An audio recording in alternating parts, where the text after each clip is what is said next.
નમસ્કાર વિદ્યાર્થી મિત્રો, ગયા લેક્ચરની અંદર છેલ્લે આપણે મનુષ્યની અંદર શ્વસન તંત્રની ચર્ચા કરી હતી, બરાબર?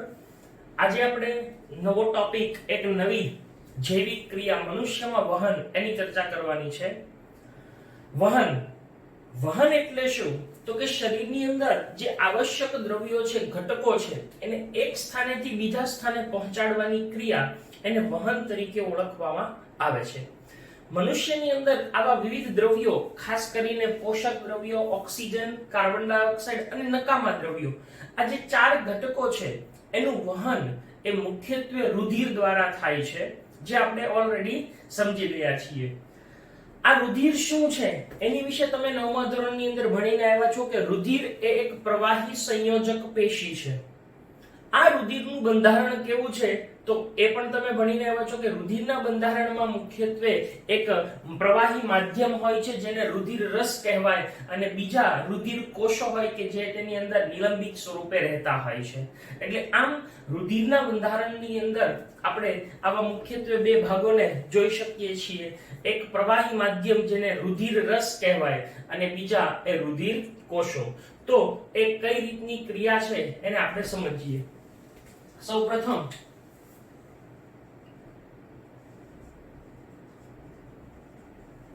મનુષ્યમાં વહન. ઓકે, મનુષ્યની અંદર આપણે જાણીએ છીએ કે રુધિર એ ઓક્સિજન, કાર્બન ડાયોક્સાઇડ, પોષક દ્રવ્યો અને ઉત્સર્ગ દ્રવ્યો એના વહનની ક્રિયા સાથે સંકળાયેલ છે. જો રુધિરનું બંધારણ જોઈએ તો રુધિરના બંધારણની અંદર મુખ્યત્વે બે ભાગ જોવા મળે છે.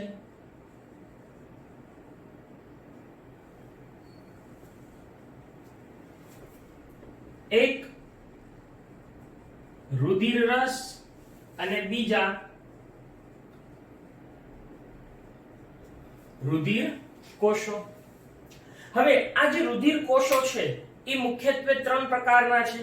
એક રક્તકણો, શ્વેત કણો અને ત્રાક કણો.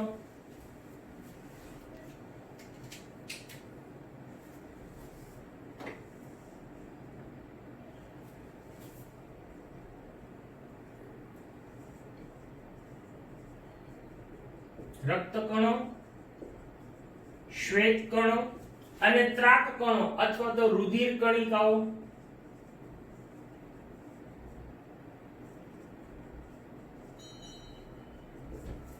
હવે સામાન્ય રીતે રક્તકણો છે એને આપણે કહીએ છીએ રેડ બ્લડ સેલ્સ, એટલે કે RBC. શ્વેત કણોને કહેવાય છે વ્હાઇટ બ્લડ સેલ્સ, એટલે કે WBC. અને રુધિર કણિકાને કહેવાય છે પ્લેટલેટ્સ. તો આમ રુધિરના બંધારણની અંદર રુધિર રસ અને રુધિર કોષો જોવા મળે છે. તમે આગળ ભણશો કે શ્વેત કણો પાછા બે પ્રકારના જોવા મળે છે, બરાબર? એ કણિકામય અને કણિકા વિહીન. પછી એની અંદર પણ જુદા જુદા પ્રકારો હોય છે, બરાબર છે? બેઝોફિલ્સ, એસિડોફિલ્સ, ન્યુટ્રોફિલ્સ, બરાબર?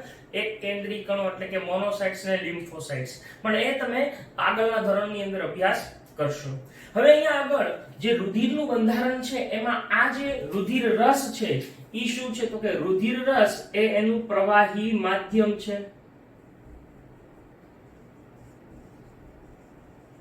અને એમાં આ રુધિર કોષો છે ઈ નિલંબિત થયેલા હોય છે. આમ એક સમજૂતી માટે જો કહીએ કે આપણે એમ બોલીએ કે રુધિર, તો એની અંદર શું હોય તો કે આ ધારો કે આ લોહીનું એક ટીપું છે, તો લોહીના ટીપાની અંદર આવા રક્તકણો હોય લાલ કલરના,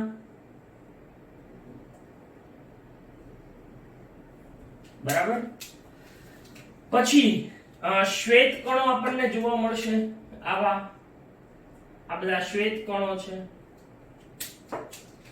પછી આવા બધા ત્રાક કણો આપણને જોવા મળે. અને એની સિવાયના ભાગમાં આપણને અહીંયા રુધિર રસ જોવા મળે, બરાબર? આમ આ આ પ્રમાણે આખું રુધિર છે એ તૈયાર થતું હોય છે. હવે રુધિરનું જે પ્રવાહી માધ્યમ છે રુધિર રસ એ મુખ્યત્વે કાર્બન ડાયોક્સાઇડ, પોષક દ્રવ્યો અને ઉત્સર્ગ દ્રવ્યો, નાઇટ્રોજન યુક્ત ઉત્સર્ગ દ્રવ્યોનું પ્રવાહી સ્વરૂપે એટલે કે દ્રાવ્ય સ્વરૂપે વહનનું કાર્ય કરે છે. આપણા શરીરની અંદર આવા ઘટકોનું વહન એ રુધિર મારફતે થતું હોય તો રુધિરને શરીરમાં વહન થવા માટે વાહિનીઓ અને નલિકાઓના આખા તંત્રની જરૂરિયાત રહે છે અને આવા રુધિરને વહન કરાવવા માટે એને ખૂબ દબાણપૂર્વક ધકેલવાની જરૂર પડે છે. એટલે એવો કોઈ એક પંપ જોઈએ કે જે આવા રુધિરને એ શરીરના વિવિધ ભાગો સુધી ધકેલી શકે. એવો પંપ એટલે હૃદય. તો આમ આપણું શરીર એ હૃદય મારફતે આ રુધિરનો દરેક જગ્યાએ પુરવઠો મેળવી અને વિવિધ ઘટકોને પ્રાપ્ત કરવાનું કાર્ય કરે છે. અહીંયા આગળ ટેક્સ્ટબુક ની અંદર હવે પછીનો ટોપિક સીધો મનુષ્યના હૃદયની રચના અને એની અંદર પરિવહન આપ્યું છે, પણ મારે તમને થોડોક સિક્વન્સમાં ચેન્જ કરીને પહેલા રુધિર વાહિનીઓ વિશે ભણાવવું છે, તો આપણને વધારે સરળતાથી હૃદય છે એને સમજી શકશું. એટલે આપણો જે ટોપિક છે હવે એ આપણે શું લઈએ છીએ, સીધો રુધિર વાહિનીઓ, અને ફરીથી પછી પાછા આપણે હૃદયની રચના સમજશું. અહીંયા આગળ આપણે જે રક્તકણો, શ્વેતકણો અને ત્રાકકણોની વાત કરી એ પૈકીના જે રક્તકણો છે એ શું કરે છે, જે આપણે ઓલરેડી ગયા લેક્ચરમાં શીખી ગયા કે ઓક્સિજનનું વહન કરવાનું કાર્ય કરે છે, એ હિમોગ્લોબિન ધરાવે છે. શ્વેતકણોનું મુખ્ય કાર્ય તો તમે એવું ભણી ગયા છો કે શ્વેતકણો એ શરીરના સૂક્ષ્મ સૈનિકો છે, એટલે એ રક્ષણનું કાર્ય કરે છે. અને આ જે ત્રાકકણો છે, રુધિર કણિકાઓ છે, એ રુધિર જામી જવાની ક્રિયા, રુધિર ગંઠાઈ જવાની ક્રિયામાં ખૂબ અગત્યનો ભાગ ભજવે છે. એટલે જ્યારે આપણને કોઈ વાગે, ઈજા થાય, ઘા પડે ત્યારે જે રુધિર નીકળી અને ગંઠાઈ જાય છે એની અંદર ગંઠાવાની ક્રિયામાં આ રુધિર કણિકાઓ ખૂબ અગત્યનો ભાગ ભજવે છે. તો આપણે જોઈએ રુધિર વાહિનીઓ. મનુષ્યના શરીરની અંદર આવેલી રુધિર વાહિનીઓ મુખ્યત્વે 3 પ્રકારની જોવા મળે છે.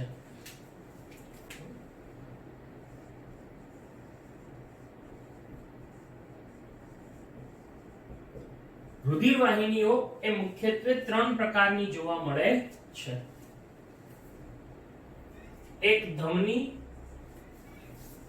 એક શિરા અને એક રુધિર કેશિકા. ઓકે, ધમની, શિરા અને રુધિર કેશિકા બહુ સિમ્પલ વસ્તુઓ છે. તમે અગાઉના ધોરણોની અંદર એને અભ્યાસ કરીને આવ્યા છો, તેમ છતાં આપણે વધારે સ્પષ્ટ રીતે એને અભ્યાસ કરીએ કે ધમની કોને કહેવાય. તો સામાન્ય રીતે વિદ્યાર્થીઓના મનની અંદર એવું હોય કે જે શુદ્ધ રુધિરનું વહન કરતી હોય એને ધમની કહેવાય, ને જે અશુદ્ધ રુધિરનું વહન કરતી હોય એને શિરા કહેવાય. સૌથી પહેલા તો મારે તમને એ સમજાવવું છે કે અહીંયા શુદ્ધ અને અશુદ્ધ રુધિરનું વહન છે એના બદલે આપણે એક નવા ખ્યાલથી જ ધમની અને શિરાની વ્યાખ્યા સમજવાની છે.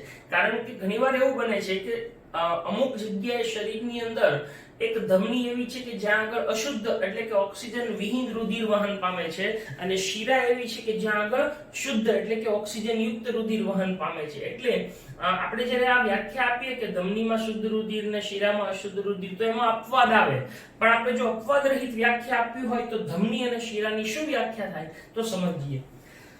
જે રુધિર વાહિનીઓ રુધિરનું હૃદયમાંથી વિવિધ અંગો તરફ વહન કરતી હોય એવી રુધિર વાહિનીઓને ધમની કહેવાય. એટલે કે ધમનીનું એક જ કાર્ય શું, હૃદયમાંથી લોહીને લઈ અને વિવિધ અંગો સુધી પહોંચાડે છે. તો શિરા શું કરે, એનાથી ઉલટું, વિવિધ અંગોમાંથી રુધિરને એકત્રિત કરે, ભેગું કરી અને હૃદય તરફ લાવતી હોય એવી રુધિર વાહિનીને શું કહેવામાં આવે છે, શિરા કહેવાય છે. એટલે પહેલો જ અહીંયા કોન્સેપ્ટ, એટલે એમાં શુદ્ધ અને અશુદ્ધ રુધિરનો કોઈ પ્રશ્ન જ નથી આવતો. જે હૃદયમાંથી જે કઈ રુધિર નીકળતું હોય એ બધું અંગો સુધી લઈ જઈને હોય, એ બધી ધમની હોય, એ શુદ્ધ હોય કે અશુદ્ધ. એવી જ રીતે વિવિધ અંગોમાંથી રુધિરને એકત્રિત કરીને હૃદય તરફ લાવતી હોય એ બધી શિરા. પછી રુધિર શુદ્ધ હોય કે અશુદ્ધ. એટલે અહીંયા આગળ આ વ્યાખ્યા બહુ સ્પષ્ટ બને છે. તો ધમની એટલે શું કે રુધિરને હૃદયમાંથી અંગો તરફ લઈ જાય એ ધમની. જ્યારે શિરા કોને કહેવાય તો કે વિવિધ અંગોમાંથી રુધિરને એકત્રિત કરી અને હૃદય તરફ લાવતી હોય એવી રુધિર વાહિનીઓને શિરા કહેવાય છે.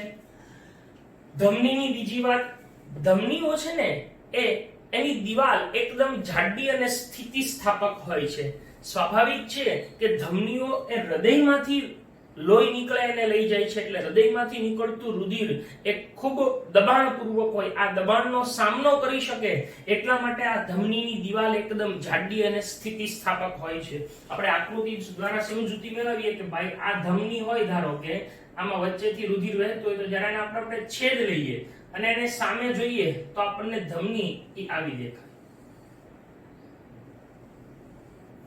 અને અહીંયા શું જોવા મળે છે? આ એની દિવાલ છે, આ ધમનીની દિવાલ છે, સમજી લઈએ. અને લોહી અહીંથી, રુધિર અહીંથી વહેતું હોય તો આ દિવાલ એ કેવી હોય છે?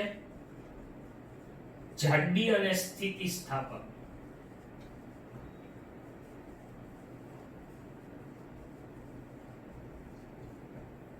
જે શિરા હોય એની દિવાલ પાતળી અને અસ્થિતિસ્થાપક હોય, કારણ કે શિરામાંથી વહેતું રુધિર એ દબાણ એટલું દબાણપૂર્વક હોતું નથી. એટલે શિરાની દિવાલ જો જોઈએ, આને આપણે કટ કરીને આમ જોઈએ તો શિરાની દિવાલ એ પાતળી અને અસ્થિતિસ્થાપક હોય છે આ રીતે.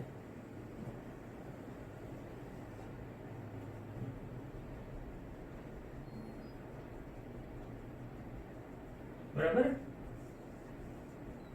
દિવાલ એ પાતળી અને અસ્થિતિસ્થાપક હોય છે. નેક્સ્ટ, ધમની છે ઈ મુખ્યત્વે શરીરની અંદર તરફના વિસ્તારોમાં હોય, એટલે કે આપણને બહારના ભાગમાંથી જે ગ્રીનિશ કલરની, લીલા કલર જેવી દેખાય ઈ શિરાઓ હોય, ઈ ઉપર તરફ હોય, બહાર તરફ. જ્યારે ધમનીઓ સામાન્ય રીતે શરીરની અંદર તરફના વિસ્તારમાં હોય છે. એટલે ધમનીઓ એ શરીરની અંદર તરફ હોય છે.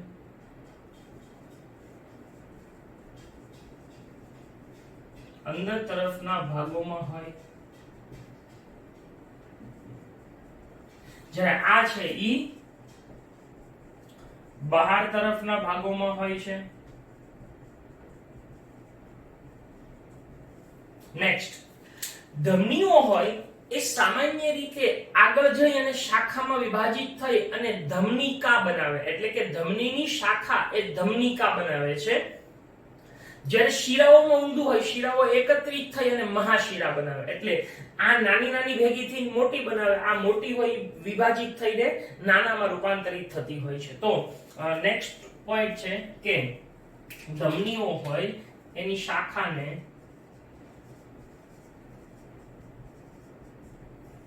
ધમનિકા કહેવાય છે. જ્યારે શિરાઓ એકત્રિત થઈ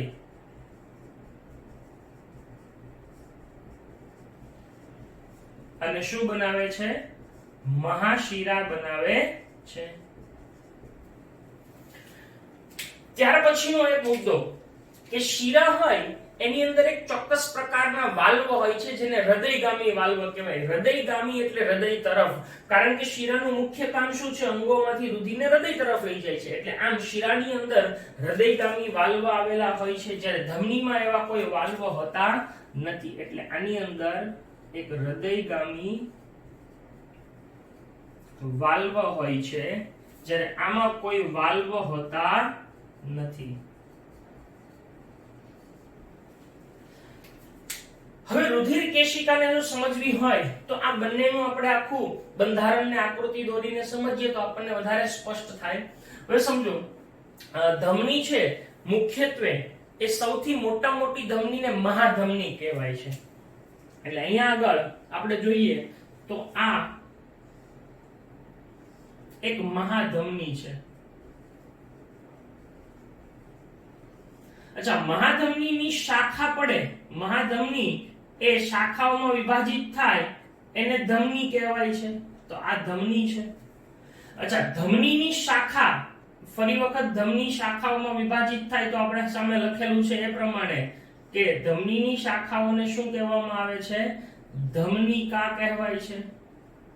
ઓકે, ધમનીની શાખાને ધમનિકા. હવે આ ધમનિકાઓ જ્યારે પેશી કોષોની આજુબાજુ વહેંચાશે, શાખાઓમાં ફરીથી વિભાજિત થશે, ત્યારે એકદમ સાંકડા વ્યાસવાળી પાતળી દિવાલ ધરાવતી, એક સ્તરીય પાતળી દિવાલ ધરાવતી સૂક્ષ્મ શાખાઓમાં વિભાજિત થાય એવી સૂક્ષ્મ શાખાઓને રુધિર કેશિકાઓ કહેવાય છે. એટલે રુધિર કેશિકા એ ખરેખર શેમાંથી ઉત્પન્ન થાય છે?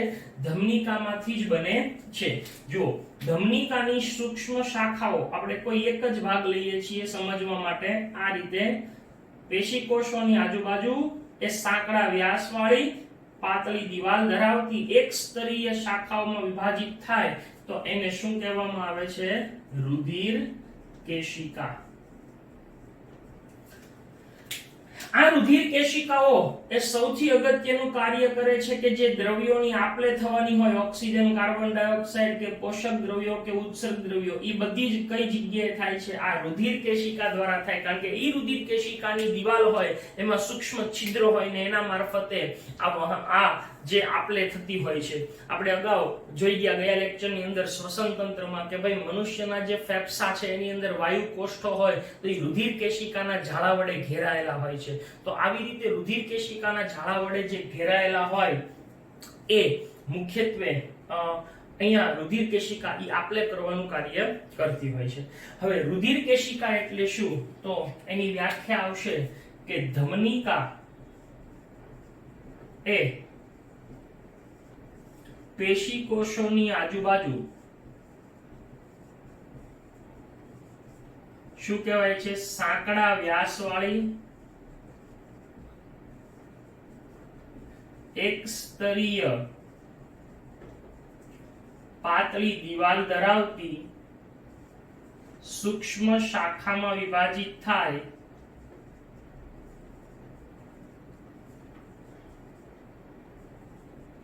તેને શું કહેવામાં આવે છે? રુધિર કેશિકા તરીકે ઓળખવામાં આવે છે. હવે આ રુધિર કેશિકાઓ એ આપલે કરી અને હવે શું થાય તો કે હવે રુધિર કેશિકાઓ જોડાય અને ફરી વખત શિરિકા બનાવે. એટલે આમ રુધિર કેશિકાઓનું જોડાણ થાય. હવે અહીંયાથી આ રીતે રુધિર કેશિકાઓ જોડાય અને શિરિકા બનાવે. આને કહેવાય શિરિકા. હવે આવી ઘણી બધી શિરિકાઓ હોય તો એ શિરિકાઓ ભેગી મળી અને શિરા બનાવે છે.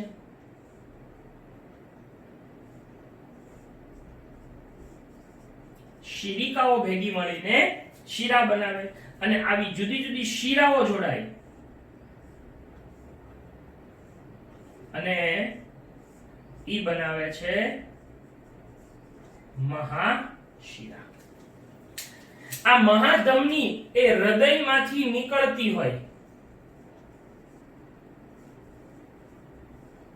અને આ હૃદયમાં દાખલ થતી હોય છે. આમ હૃદયમાંથી નીકળીને ફરીથી રુધિરને હૃદય સુધી લઈ જવાનું કાર્ય આ આખા પરિપથ દ્વારા થતું હોય છે. તો એ કેવી રીતે થાય એની આપણે આવતા લેક્ચરની અંદર હૃદયની આકૃતિ સાથે સમજૂતી મેળવશું. આજે આપણે માત્ર અહીંયા સુધીની ચર્ચા રાખીએ છીએ. Thank you.